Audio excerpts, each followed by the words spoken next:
कि अल्लाह ताला ने माजी की तरह फिर इस मरतबा मुझे ऑल इंडिया मजलिस इत्तेहादुल मुस्लिमीन की तरफ से उम्मीदवारी का मौका अता फरमाया। मैं इस नेमत गैर मुतरक़्क़बा के मिलने पर सबसे पहले अल्लाह रब्बुल आलमीन का शुक्रगुजार हूँ और अल्लाह रब्बुल आलमीन की शुक्रगुजारी के साथ हमारे मजलिस इत्तेहादुल मुस्लिमीन के कौमी सदर बैरिस्टर असदुद्दीन ओवैसी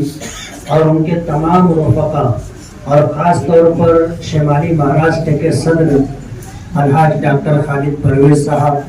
नासिक ज़िले के सदर अलहाज अब्दुल मालिक यूनुस ईसा साहब और हम सब के सरपरस्त अलहाज यूनुस ईसा साहब, इन सभी लोगों का मैं बहुत बहुत शुक्रगुजार हूँ। पार्टी ने जिन उम्मीदों के साथ और तवक्कुआत के साथ मुझे उम्मीदवारी दी है, मैं इंशाअल्लाह उस पर पूरा उतरने की कोशिश करूँगा। हालात बज़ाहिर सख्त हैं, रास्ता दुश्वार गुजार ज़रूर है, लेकिन मायूस कुन नहीं। आदमी जब मैदान में आता है और मुकाबला होता है तो जाहिर बात है मुकाबले में दोनों पहलू साथ साथ लेकर के चलते हैं, लेकिन हालात के पेश नज़र ये बात लोगों के दिलो दिमाग तक पहुंचती है कि असबाब के दर्जे में फैसला क्या आना है। हम अल्लाह रब्बुल आलमीन से बहुत पुरुमीद हैं और हमें अल्लाह की रहीम व करीम ज़ात पर पूरा भरोसा है कि इंशाअल्लाह कामयाबी हमारे हमरिकाब होगी। जिन उम्मीदों के साथ हमें जिम्मेदारी दी गई है उन जिम्मेदारियों को हम पूरा करेंगे। पार्टी की तंजीमी ढांचे और पार्टी के जिम्मेदारान को पार्टी की तरफ से जो जिम्मेदारी दी गई है, खास तौर पर हम सभी हजरात साथ में थे, जिसमें हमारे सरपरस्त अलहाज यूनुस ईसा साहब, डॉक्टर खालिद परवेज़ साहब, अब्दुल मालिक यूनुस ईसा साहब, अब्दुल माजिद और मेरे साथ जो हमारे रफ़क़ा थे, उन तमाम लोगों को ये जिम्मेदारी हमारे कौमी सदर बैरिस्टर असदुद्दीन ओवैसी साहब ने दी है कि सबको मिलजुल करके ये सीट चुनवा करके लाना है और इंशाअल्लाह हम सब एकजुट होकर के काम करेंगे, कोशिश करेंगे। बाहमी मशवरे से हमें आगे कैसे जाना है, किन मुद्दों पर इलेक्शन लड़ना है, हमारा क्या मंशूर होगा, उन तमाम चीज़ों को ले करके हम आइंदा आप हजरात के सामने दोबारा आएंगे। जहाँ असहाबुर राय लोग जमा होते, साहिबुर राय जिनकी अपनी सोच होती है, जिनका अपना एक विजन होता है, वहां पर इख्तिलाफ राय होना लाजमी और जरूरी। ऐसे लोगों का इकट्ठा होना जिनकी अपनी कोई राय ना हो तो वो सब हाथ उठा करके तायीद करते हैं। तो इख्तिलाफ का होना ये फितरी बात है और वजह उसकी ये है कि आदमी जब साहिबुर राय होता है, सोचता है, गौर व फिक्र करता है, हालात के नशे व फराज को समझता है, तो उसकी अपनी एक राय होती है और उस राय के साथ जरूरी नहीं है कि तमाम लोगों की राय का इत्तेफाक हो। इसलिए हमारे दरमियान छोटी मोटी बातों पर बात हुई होगी, लेकिन आज अल्हम्दुलिल्लाह हम लोग मुत्तहिद हो करके मजलिस इत्तेहादुल मुस्लिमीन के प्लेटफॉर्म से आने वाला महाराष्ट्र का जनरल असेंबली इलेक्शन लड़ेंगे और माजी की तरह जिस तरह शहर में शहरियों तक जा करके हमने अपनी बात रखी थी और हमने कोशिश की थी कि शहर हमारे साथ रहे, दोबारा हम उसी तरह कोशिश करेंगे, लोगों के दरमियान जा करके अपनी बात रखेंगे और लोगों को कन्विंस करना, हमवार करना, ये हमारी जिम्मेदारी होगी। इंशाअल्लाह उसी पूरा करेंगे। इलेक्शन होते रहते हैं, अभी महाराष्ट्र का असेंबली इलेक्शन होना है, उसके बाद कारपोरेशन का इलेक्शन होना है। मजलिस इत्तेहादुल मुस्लिमीन के प्लेटफॉर्म से अपने तमाम जिम्मेदारों की सरपरस्ती में रहते हुए हम कारपोरेशन का भी इलेक्शन लड़ेंगे और जिस तरह इस वक्त आज हम लोग महाराष्ट्र के जनरल असेंबली इलेक्शन में मुत्तहिद होकर के, एकजुट होकर के आगे बढ़ने की कोशिश कर रहे हैं, कारपोरेशन के इलेक्शन में भी हम लोग एकजुट होकर के कारपोरेशन का इलेक्शन लड़ेंगे और हमारी कोशिश ये होगी कि इस शहर को विकास के रास्ते पे ले जाने के लिए जो चीजें जरूरी हैं उन तमाम चीजों को हम साथ लेकर के चलेंगे। महाराष्ट्र का असेंबली इलेक्शन अभी अनकरीब उसका ऐलान होना है। हालात के पेश नजर बज़ाहिर ऐसा लग रहा है कि कुछ इसमें ताखीर हो सकती है, लेकिन इलेक्शन तो बहरहाल होना ही है। महीना 2 महीना आगे पीछे इंशाअल्लाह इलेक्शन होगा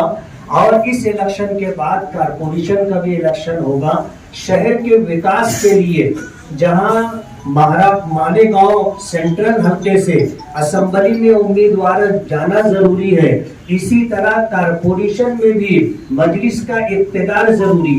एक एमएलए का जो फंड होता है वो छोटा फंड होता है, 5 करोड़ रुपया सालाना, और वो भी आगे पीछे आता है। 5 करोड़ रुपया शहर के विकास के लिए ऐसा है जैसे ऊंट के मुंह में जीरा, लेकिन कारपोरेशन आज 500-700 करोड़ रुपए का बजट रखती है और इस मर्तबा तो गालिबन 1000 करोड़ रुपए का बजट है।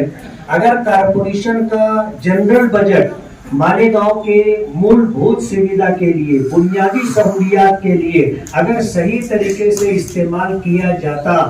तो आज शहर का ये नक्शा नहीं होता जो है। तमाम जितने बड़े रास्ते हैं सब सुधर गए होते और आसपास की जो हमारी कच्ची बस्तियां हैं उन कच्ची बस्तियों में भी रोड, रास्ते, पानी, लाइट की सारी सुविधाएं होती।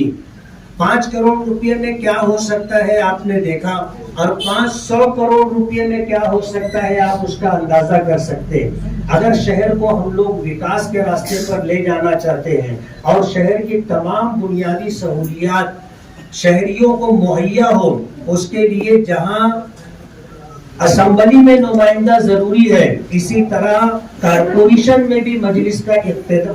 इक्तदार जरूरी है। अगर मजलिस का इक्तदार रहेगा तो कारपोरेशन के फंड से और इसी तरह सरकार के मुख्तलिफ फंडों से हम लोग शहर को एक नई तरक्की की राह पर ले जा सकते हैं। मैं दोबारा अल्लाह रब्बुल आलमीन का शुक्रगुजार हूँ और इसी तरह मजलिस इत्तेहादुल मुस्लिमीन के बैरिस्टर असदुद्दीन ओवैसी साहब का और शुमाली महाराष्ट्र के सदर डॉक्टर खालिद परवेज साहब का, नासिक जिले के सदर अब्दुल मालिक यूनुस ईसा साहब का और हमारे सरपरस्त अलहाज यूनुस ईसा साहब का बहुत बहुत शुक्रगुजार हूँ। मेरे तमाम रुफका जो इस वक्त मेरे साथ यहाँ मौजूद हैं, मैं उन तमाम लोगों की नुमाइंदगी करते हुए इन सभी हजरात का बहुत बहुत शुक्रगुजार हूँ और इस बात का यकीन दिलाता हूँ कि इंशाअल्लाह आइंदा आने वाले दिनों में जिस तरह हम लोगों ने सर जोड़कर बैठकर कुछ फैसले किए हैं, उन्हीं फैसलों की रोशनी में इंशाअल्लाह हम लोग आगे बढ़ेंगे। बहुत बहुत शुक्रिया। पहले होने के नाते जहाँ नुमाइंदगी के लिए हम लोग पहुँचते हैं वो कानून साज इदारा होता है और पूरे महाराष्ट्र के हालात को देख करके वहाँ पे कानून बनता है, लेकिन सरकार कुछ काम करने के लिए फंड भी देती है और वो फंड जो 5 करोड़ रुपए का है वो तो हर एक एमएलए को मिलता है, लेकिन अपनी कॉन्स्टिट्यूंसी के दीगर छोटे बड़े कामों के लिए भी सरकार की कई स्कीमें होती हैं, सरकार के अलग अलग मिनिस्ट्री होती है, खाते होते हैं, उन तमाम जगहों से हम लोग फंड लाने की कोशिश करते रहे और अल्हम्दुलिल्लाह हमारे इस शहर को इस मर्तबा अच्छा खासा फंड मिला है और हम कोशिश करेंगे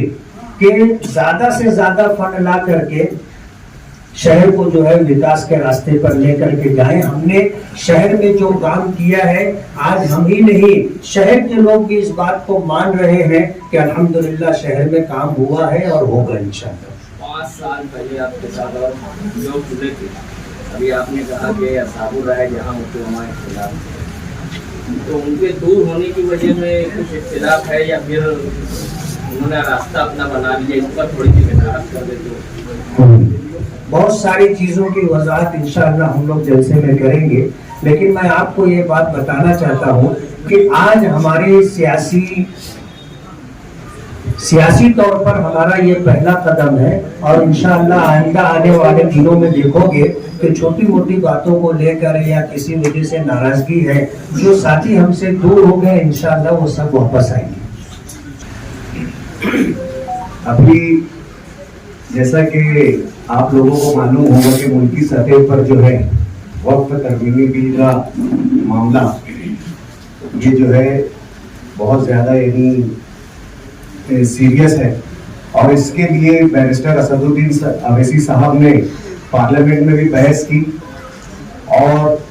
जो है मुल्क के जो उलमाए किराम हैं और मुस्लिम पर्सनल लॉ बोर्ड, इनसे भी मुलाकात की और उन्होंने तेलंगाना स्टेट को इसके खिलाफ एक मेमोरेंडम दिया था और उनकी इमा पर तेलंगाना स्टेट में जो है वक्फ तरमीमी बिल को रियासती सतह पर कबूल ना किया जाने का जो है वहां पर रेजोल्यूशन पास हुआ। इसी के तहत बैरिस्टर असदुद्दीन अवैसी जो साहब जो है वो महाराष्ट्र में भी तशरीफ लाने वाले हैं। इसी सिलसिले की पहली कड़ी में बरोज मंगल को औरंगाबाद बैरिस्टर असदुद्दीन अवैसी साहब तशरीफ ला रहे हैं। वहां पर हम तमाम लोग जो है मस्जिद के जिम्मेदारान जाएंगे और इस सिलसिले में हमने गुज़िश्ता दिनों महाराष्ट्र में गिरिराज महाराज ने जिस तरीके से नबी करीम सल्लल्लाहु अलैहि वसल्लम की जो हयात तैयबा पर अंगुष्ठ नुमाई करके गुस्ताखी की है और उसके पस मंजर में नितेश राणे ने जो बयान और जहर अफशानी की है उसके खिलाफ मुकामी मजलिस इत्तेहादुल मुस्लिमीन फरोजपुर को जो है एक धरना गांधी पुतले पर देगी और उसके लिए अभी हमारी पुलिस परमिशन ली जा रही है। पुलिस परमिशन के अनकरीब मिलने के बाद हम इसका अखबार में और दीगर प्लेटफॉर्म से जो है इस धरने का ऐलान, टाइम और वक्त का जो भी तयन होगा वो ऐलान करेंगे। मुसलमानों की पसमानदगी के ताल्लुक से जो है मरकजी सतह पर एक कमेटी का तश्कील दिया गया था, एक कमेटी तश्कील दी गई थी और जिसके जिम्मेदार और सदर जो थे उस वक्त सच्चर साहब थे, इसलिए उस कमेटी का नाम सच्चर कमेटी रखा गया। महाराष्ट्र में मुसलमानों की पसमानदगी के असबाब में जो यहाँ के दीनी मदारिस है उन पर भी रोशनी डाली गई थी और सच्चर कमेटी ने अपनी सिफारिश में ऐलान किया था कि दीनी मदारिस को जो है वो अपडेट किया जाए, जैसे कि दीनी मदारिस के तलबा को जो है असरी तालीम से भी जोड़ा जाए और मदरसे का जो इंफ्रास्ट्रक्चर है, जो उसकी तामीर है और उसमें लगने वाले जो लवाजमात हैं उसको जदीद और अपडेट किया जाए, जैसे कि कंप्यूटर दिया जाए और नई जो है नई बुक्स दी जाए और नई लाइब्रेरी कायम की जाए। 2013 के जो जीआर में ये तय हुआ था उसमें 9 नुकात लिए गए थे। 9 नुकात में जिन मदारिस और जिन मस्जिदों को इस तरीके की सहूलत मिलनी चाहिए उसमें सरकार ने कंडीशन रखी थी कि ऐसे मदारिस और ऐसी मस्जिदें उनका 3 साल पुराना रिकॉर्ड होना चाहिए और वो वक्फ बोर्ड में रजिस्टर्ड होना चाहिए। ये 2013 का जो था ये जीआर था और ये जीआर में जो है 2 मरतबा अमेंडमेंट हुआ। इसका अमेंडमेंट जो लास्ट अमेंडमेंट हुआ था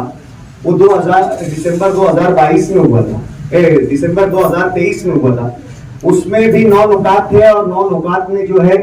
कहीं भी मस्जिद या मदरसे को सोलर पैनल देने की बात नहीं थी। लेकिन अगस्त 2024 का जो जीआर आया गवर्नमेंट से, 21 अगस्त 2024 को जो जीआर आया उसमें वाज़ेह तौर से जो है गवर्नमेंट ने है अपने जो 9 नुकात थे उसमें 90 नंबर पे जो है वो सौर ऊर्जा प्रकल्प बसविनिया साठी इसका एक एडिशनल जो है तो पॉइंट जो है ऐड किया। तो बोलने का मतलब आज से पहले गवर्नमेंट के जेर गौर ऐसी कोई बात नहीं थी। ये अगस्त में जो है गवर्नमेंट ने ये जेर गौर किया और इसको कानूनी तौर से अमल में जो है आप लोग देखेंगे कि 21 अगस्त के जीआर में गवर्नमेंट ने लाया। इससे पहले गवर्नमेंट के जेर गौर था लेकिन इसकी कानूनी कोई हैसियत नहीं थी। सवाल तो ये है कि ये पूरे महाराष्ट्र में अगर लोग बोल रहे हैं कि मालेगांव की मस्जिद को मिलेगा तो ऐसा नहीं है। अगर झुड़गा की मस्जिद वाले भी अब इस जीआर के अकॉर्डिंग जीआर अपने इसके सोलार सिस्टम को अप्लाई करते हैं तो उन्हें भी सोलार सिस्टम की जो है वो सहूलत और जो है सोलार सिस्टम का जो भी गवर्नमेंट का जो देने का वो है इरादा है वो मिलेगा। मालेगांव की मखसूस मस्जिदों के लिए ये नहीं है, पूरे महाराष्ट्र की मसाजिद और मदारिस के लिए ये किया है। सवाल मसाजिद और मदारिस को जो है सोलर सिस्टम देने का नहीं है। सवाल ये है कि जो लोग ये कहते हैं कि हम लोग मुसलमानों को मस्जिदों में घुस कर मारेंगे, और ये उसी हुकूमत के एमएलए हैं। अगर आप मस्जिदों को सोलर सिस्टम देने की बात कर रहे हैं तो उस मस्जिदों में नमाज अदा करने वाले नमाजियों के तहफ्फुज़ की ये गवर्नमेंट क्यों नहीं बात करती? क्यों एक एमएलए जो रियासती हुकूमत का जिम्मेदार है वो ये बात करता है कि हम मस्जिदों में घुसकर मुसलमानों को मारेंगे, और उसी सरकार के जो जिम्मेदार है नायब वजीर आला और उसी सरकार के दूसरे नायब वजीर आला जो वजीर दाखिला है वो उस एमएलए पर कार्रवाई नहीं करते। आज सोलर सिस्टम का जो लॉलीपॉप हमें दिया जा रहा है, जैसे कि वक्फ तरमीमी बिल सेंट्रल गवर्नमेंट की जानिब से पेश किया गया है 2024, आप मस्जिदों में सोलर सिस्टम देने की बात करते हैं, लेकिन मस्जिदों की तहफ्फुज़ की बात नहीं करते आप। क्यों इस गवर्नमेंट ने जो है वक्फ तरमीमी बिल का, जैसे कि तेलंगाना में असदुद्दीन अवैसी की इमा पर और वहां के जो फ्लोर लीडर अकबरुद्दीन अवैसी की इमा पर वक्फ बोर्ड तरमीमी बिल 2024 को रिजेक्ट किया। आज मस्जिद मदारिस को सोलार का लॉलीपॉप दे रहे हैं, लेकिन मस्जिद और मदारिस के तहफ्फुज़ की बात नहीं कर रही। गवर्नमेंट ने अपनी पॉलिसी वक्फ तरमीमी बिल पर वाज़ेह तौर से क्लियर करना चाहिए कि ये मस्जिदों और मदरसों का तहफ्फुज़ जो वक्फ बोर्ड के जरिए होता था, आप इस तरीक़ेकार को कायम रखेंगे या जो तरमीमी बिल सेंट्रल गवर्नमेंट की जानिब से पेश किया गया है आप उसकी हिमायत करेंगे? इसी से जुड़ा सवाल है कि वो नीतीश राणे ने कहा क्या धरना देंगे या फिर अपना एहतजाज वापस ले लेंगे? देखिए, वक्फ तरमीमी बिल और जिस तरीके की नफरत अंगेज और जहर अफशानी की जा रही है, ये तो अशद जरूरी है कि हमारा शहर जो है वो बेदार शहर है, और आप लोगों को मालूम है कि जब इस तरीके की कोई हरकत होती है तो आवाज सबसे पहले मालेगांव शहर से उठती है। अगर बुध के रोज के धरने की परमिशन नहीं मिलती है तो भी इंशाअल्लाह हम लोग बुध के रोज धरना देंगे और आप लोगों को जो है तो सोशल मीडिया के जरिए आगाह करेंगे।